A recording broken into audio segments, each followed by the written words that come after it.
everybody to this year's 16th Annual Brantford Sports Council Awards Night. My name is Carmen Romano, and yes, this is a different type of awards night.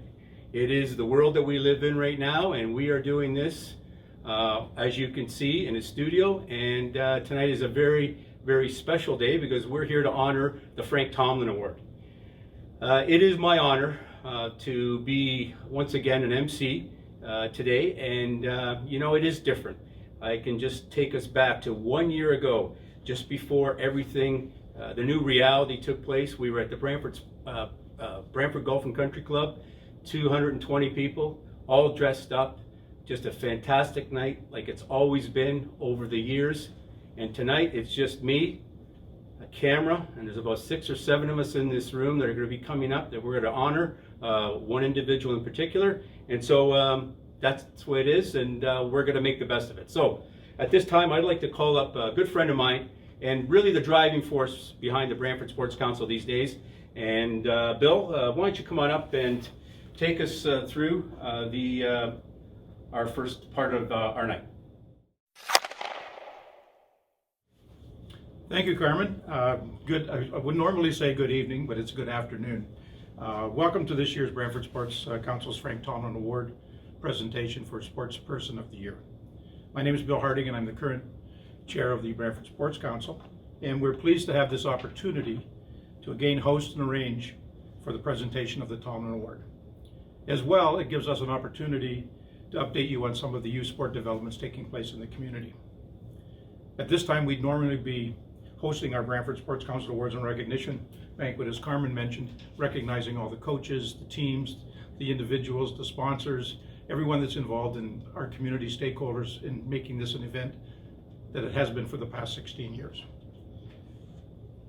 Well, the annual banquet will not take place this year due to the COVID-19, and knowing that we would not be able to host the banquet this year, we've been working over the past number of months on a number of initiatives to celebrate and showcase youth sport development in our community. So watch for our announcements coming up in the coming weeks. The Sports Council remains a community partner dedicated to the development of youth sport in our community. Our commitment is stronger than ever this year to be a voice for sport and youth development. So on that note, I'd like to again turn it back to Carmen Romano and introduce our chair of the Tomlin Award Selection Committee.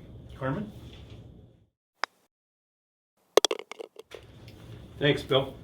Before I get to that, every year one of the things that I've done as an MC at our event, I've always kept track of, over the years, how many awards have been handed out. And I just want to take you back to my running total from last year. We have handed out 109 individual awards over the years. 370 athletes have won team awards, have been part of that. We have 10 association awards. We have 43 Tomlin award winners dating back to 1976. And that just kind of gives you a little bit of the scope of what has happened over the 16 years in the Brantford Sports Council. And I can tell you over the years that some of those award winners, whether they're volunteer or coaches or team sponsors, they're very proud of the fact that they were nominated, and they're very proud of the fact that the winners have something that they can take with them for forever and ever. So I just wanted to kind of keep that running tally going to you. At this time, I want to call up a gentleman who I've known for a few years now, and if you're from Brantford, really all you say his name and everybody knows his story. And he is a former Frank Tomlin Award winner. It was a different century when he won, but it's okay. He won it when he was very, very young. I think we're looking at, he might have been 17 or 18 when he won it. So at this time, my good friend, Rick Mannon, come on up and take us through why we're really here tonight. Thank you, Carmen. A different century. I really feel old, but it's true. I'm just going to tell you a little bit of history about the Frank Tomlin Memorial Award for the Brantford and Area Sportsperson of the Year. It's named after Frank Tomlin, who was a very well-known avid sports fan, who unfortunately passed away in 1976, the year that this award began. Carmen mentioned it. I think this is the 44th year that we've been awarding it. The current sponsor is the Brantford Bison's alumni, And the guidelines are pretty simple. It's the person who has contributed the most for Brantford and area last year. And previous years' results and successes can be considered, but it's more what's happened in Brantford and what they've done for the city and area last year. You can't win 2 years in a row, but you can be repeat winners. And if you have some time, when the next time you're at the Wayne Gretzky Sports Center, take a look at the trophy display, and you'll see the Tomlin Award prominent right in the center. And if you review all the names, you'll be surprised all the leaders in sports in our community that are on that list. This year's recipient, I'm honored to say, is Alison Purkiss for the sport of figure skating. Alison grew up in Brantford after her family moved here when she was 2 years old.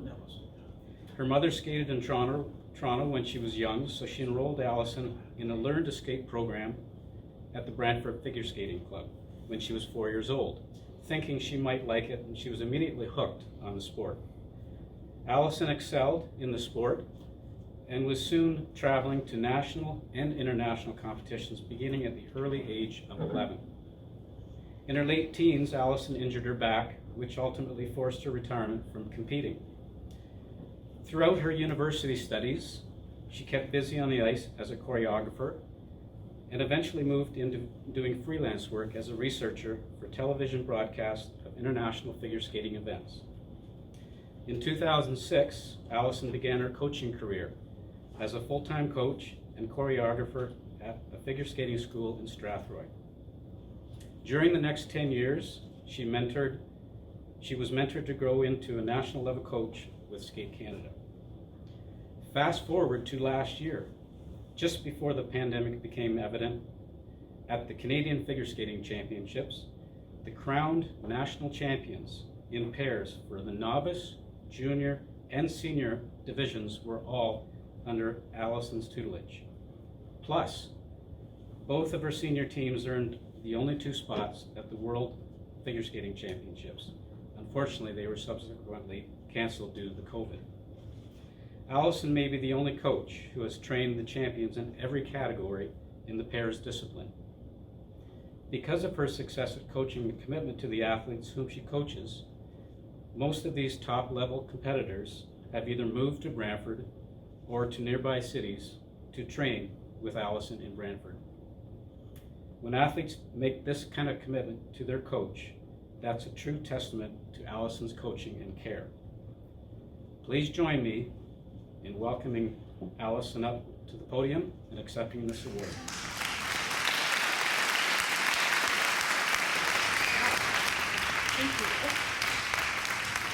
Thank you. I am so honored to be this year's recipient of the Frank Tomlin Sportsperson of the Year Award. Thank you to the Award Selection Committee, the Brant Sports Council, and the Bison's alumni for this prestigious award. Thank you to my family for always supporting my dreams. As Rick said, I grew up in Brantford. I have 3 young sisters. We all skated and went to school in Brantford, and we were inspired by Brantford sporting greats like the Gretzkys, Chris Gratton, Krista Duchesne, and David Hearn. And I can't tell you how important I think it is for young kids to see that great things are possible in small towns. I would not be here today without the tremendous support of the Brant Skating Club, the board, and the wonderful staff of coaches and trainers who work with our athletes. It is truly a group effort. I'm very grateful for your work, your energy, and your enthusiasm. You are what keeps the Brant Skating Club the institution that it is. When COVID hit in March of 2020, we were preparing for the 70th anniversary of Flashing Blades. It has again been postponed this year, but nevertheless, 70 years of skating excellence in our community is no small thing. Thank you to the facility coordinators, the arena and custodial staff at all of our arenas, but especially the Wayne Gretzky Sports Complex. We are so fortunate to train in the most beautiful facility, and our athletes enjoy the best ice day in and day out because of your efforts. Especially this year, everything you've done to keep us on the ice training and working hard. It has been amazing. Thank you to the expositor, Brian Smiley, Rogers TV, and Brand One. Your support and coverage of our athletes and organizations in Brantford is incredible. We are so fortunate to get local news and inspirational stories about Brantford athletes, coaches, and builders. Rick asked me to say something inspiring today to young athletes, and as I struggled to find what I wanted to talk about, I thought about the first time that I was asked to speak about my skating experiences, and it was an elementary school, which all little kids want to know, do you fall when you skate? And so after my spiel, we went to like the question and answer period, and of course I said, yeah, we fall all the time. And then there's lots of funny follow-up questions, and then one little girl raised her hand and she said, is it ever fun when you fall? And that question gave me some pause, and I felt like this smile come across my face, and I thought, yes, like it is fun to fall, but it's not for the reasons that you would think. So I'm going to dive into that a little bit deeper today. Figure skating is a sport where you quite literally fall down often and repeatedly in order to improve and achieve. It's also a judge sport, so you get to have your spirit knocked down from time to time when you feel like your performance was unfairly judged. I'm always reminded of the football coach, the great Vince Lombardi's quote, "It's not whether you get knocked down that matters, it's how you get back up," when I think of these trials and tribulations, especially for figure skaters, but for all athletes. Skating has taught me so much about how to get up. On the surface, getting up and trying again is a lesson in perseverance and determination, and it is. Every great coach and athlete will tell you that you need to have hard work and dedication to achieve your goals. But beyond determined, you will need to be a little bit scientific. Learning and understanding your process of trial and error is critical. Conducting your own experiments, playing with speed, height, balance, rotation, and distance, ultimately to create a perfect combination of those things that is just right for you, that lets you complete a trick or a jump that is so perfect that it appears easy or effortless. Even though you know better, you know the hours, the bruises, the frustration that went into making that perfect. That science is exciting to me in sport. The best thing about getting up again is the perspective that you gain. Trying again, adjusting your approach, adjusting your speed, your timing. These are all things that you can bring with you into every part of your life. Once you have that perspective, you now have within you a mechanism that allows you to enjoy what you're passionate about, to play with the talent that you've cultivated, and to train and live happily in the knowledge that even when things are difficult, even when you're falling down repeatedly, there's still no place you'd rather be than on the ice. So for all the young kids out there, failure isn't fatal. Success is never final. You can always build on what you've learned, whether you've been successful or you've had a failure. These are lessons that we can apply throughout all of our lives. Skating has given me an incredible group of friends, athletes, and mentors. It has taken me all over the world and has been part of my biggest accomplishments and my hardest defeats. But perspective is something that I carry with me every day and is something that I hope to impart on all of my athletes. This has been a difficult and challenging year for everyone, but COVID will end. We will get up again.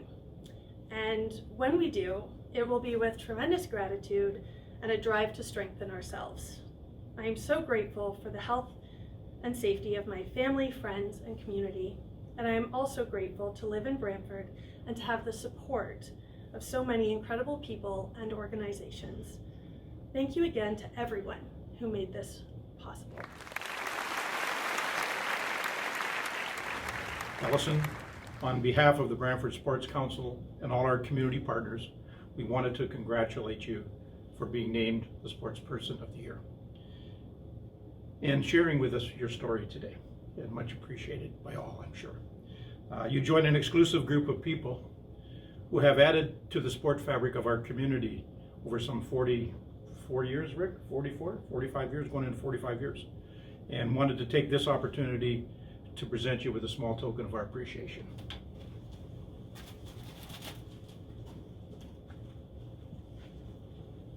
Thank you very much. Excellent. So before we close today, I got an opportunity to say a few words on behalf of our community and our community group. And before I close, I'd like to take a couple of minutes and recognize several people for their continued cooperation and support in making today's presentation a reality. But before I do that, I do want to recognize our members and our community partners. To all our members and community partners for their continued support. All those that have worked tirelessly during this COVID-19 pandemic, for all they have done this past year and are continuing to do as we maneuver through the COVID-19 and stepping up to meet the many challenges that are still in front of us. Hopefully we'll see this COVID-19 in our rearview mirror in the next weeks and months as we look forward to return to play while providing a safe and healthy environment for all. And a special thanks to those sponsors who make what we do a financial reality for us. We're looking forward to their continued support as we move forward on a number of fronts in celebrating youth sports. And a personal thank you to them and to all.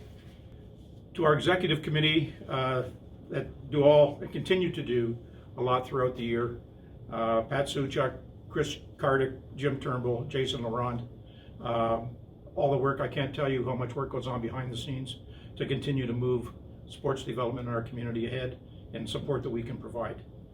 To Rick Mannon and his selection committee. The easy answer would have been just to cancel the award this year. They were not deterred by the current lockdown and agreed to make a nomination and a presentation. The Sports Council is certainly pleased to be able to develop and host today's presentation as we've done in past years, while providing a forum for us to get our message out as well. To Trevor Shawerka from Smashing Pixels for his support in putting this presentation together today. He's been supporting the Sports Council for a number of years in a number of initiatives and will be and continue to be a key partner as we move forward in developing and presenting our community programs. Carmen Romano, what can I say? He's always been there for us. His support over the years continues today. And we value and appreciate all his input, advice, and direction. We're certainly not going to let him loose anytime soon. I hope he realizes that. So watch for announcements on youth sport recognition events being planned for late in the spring that will allow us all to participate in showcasing and celebrating the importance of sports in our community. So I'll turn it back to Carmen to do a little bit of wrap up for us today. So we're going to have just a little bit of a conversation now with Alison and Rick. So we're just going to do our little positioning here, and once I get the thumbs up, and that's a thumbs up. So my first question is going to be to both of you, but I'll start with you, Alison. We've all said it's been a challenging time for us. Dealing with your young athletes in the last year, what has the training been like? Give me some of your strategies, and I know you're an individual sport in most cases. You may have some pairs, obviously that's your specialty, but just give me some thoughts there on that training. How's it looked? We'll give us a little bit of an idea. So obviously their off-ice training has taken a huge step up. They are training now 5 days a week through Zoom calls in their living rooms or in their basements. It was a little bit easier through the summer when they could be outside. The winter's proving to be a little bit more difficult because of icy terrain and stuff. But yeah, they've worked really hard. The first time they were able to come back was excellent, and they had all improved a lot in their agility and flexibility just from doing their off ice. So I'm hoping that the second time they come back out of this lockdown that we'll see similar results. Rick, I know that you're running with Rick, which I still haven't signed up, but you'll get me at some point, trust me. Give me your thoughts, but I know you're working with young athletes in these challenging times. It's been a tough goal for this year as well. It's running, as most people know, is a mass sport. I mean, yes, they train on their own predominantly, but in terms of races, it's a mass participation event, and without any competitions, it's very difficult to keep people motivated and inspired. There's a group of individuals that have no problem with that. They're self-motivated and they're staying in good shape, but there's a lot of runners out there that have probably not in the kind of condition they'd like to be, and they're just waiting for the next competition to start. So I think the biggest challenge, Alison mentioned Zoom calls. I do them all the time, and I find myself just trying to motivate and inspire people more than anything. That's great. Zoom has become just part of our world. Alison, I've been involved in coaching for a whole bunch of years too, and your greatest joy when you see athletes become somebody, and it doesn't necessarily mean that they have to win first place or a championship, but just tell me your biggest joy that you feel as a coach. I think every time any of my athletes achieve their goals, I'm proud of them. I would say probably my greatest joy is seeing them pass that on to other athletes. That they are proud of themselves, but they are so, they remain humble and excited by the process of their progress and by passing that on to our younger athletes. Great. Rick, how about you? You've seen many athletes over the years that have worked with you. Yeah, and I think I echo Alison's comments. It's not about running PBs, it's not about winning races most of the time. It's just seeing the joy of doing something that they'd hoped to do and worked hard to do. Yeah, that's great. I really like your message in your speech, Alison, about failure, because I think sometimes failure gets a bad rap as a word, because we think I'm a failure. What you said about overcoming those challenges, learning what you did wrong, and becoming better. Can you maybe just elaborate a little bit on that? Sure, just that, failure is kind of a broad word for mistakes, but that's ultimately what teaches us and what pushes us forward. And so we learn so much more from our failures than we could do from our successes. I think at least in athletics, they tend not to over celebrate their successes. They had visualized and hoped to achieve that goal, and so when they do, they're proud of themselves and happy, and there's joy in what they've accomplished. But I always see in my athletes, when there's been a perceived failure or when they've fallen a little bit short from that, they're almost hungrier to get back to work and make that just that little tweak that's going to make it perfect the next time, right? And we all know there's no such thing as and I perfect. think that time as coaches, when you see that they had failure, but you see at some point later, you see the success. We have good hard drives as coaches. We go back and say, hey, remember when you fell down or you did something and now you did it right and you get a thumbs up or the pat in the back. That's where that satisfaction comes. Rick, I know that last year you were one of our guest speakers and you talked about a failure in your life and how you overcame it. Can you just kind of refresh that one little story you talked about? There was a time in your life where you said, oh my God. Well, that was a major health issue and a scare. And I got through it, and I to this day not only thank the people around me, family and friends, but what I learned through competition and athleticism all the years. I think that the discipline and the positivity that I learned from it and from everyone around me, I think that helped me get through it. Fantastic. Great. Thanks that was a great speech last year. So once again, we're kind of wrapping up here. Alison, congratulations. I'm always, every year that I've been doing this and part of it, I'm always amazed at the bio. Your bio is fantastic.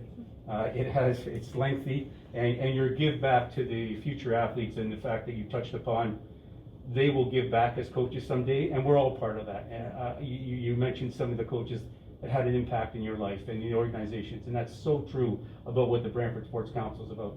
Rick, for the Bisons and the Tomlin Award. Thank you very much for all the hard work behind the scenes that people don't see that your organization does every year. So thank you very much. And on behalf of the Brantford Sports Council, we just are so happy that you're part of this organization every year. Thank you. Thank you.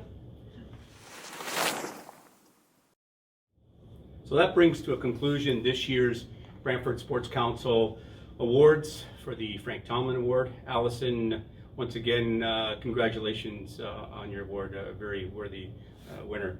On a personal note, what I've seen over the last year, and it is a year now, I've seen determination. I've seen people thinking outside of the box. I've seen people thinking inside of the box.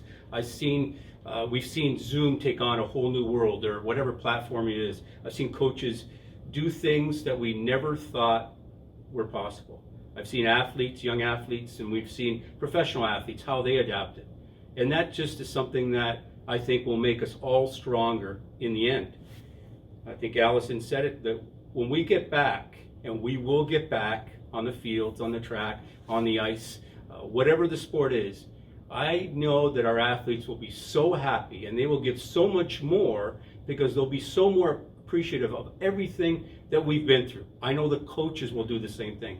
Coaches miss those 3 or 4 nights of the week for an hour and a half, 2 hours, doing the things that they love doing as volunteers, and maybe there's paid coaches. But I know that they'll come back with such a joy that will make coaching so much more fun for everybody. So I know that that's going to be our future. We will get there, and then we will be back at the Brantford Golf and Country Club, 220 people, all dressed up, a beautiful meal, and handing out those 10 awards that we do. And as it was said earlier, if you do want to see the awards, they are at the Wayne Gretzky Center in the middle pavilion there, and you go by there and you'll see these awards and what they mean to have those names on them. My final send-off, thanks Bill for inviting me to do this again. It's always a pleasure and honor for all the hard work that you do in your association. And we'll see everybody next year at the Brantford Sports Council Award Live.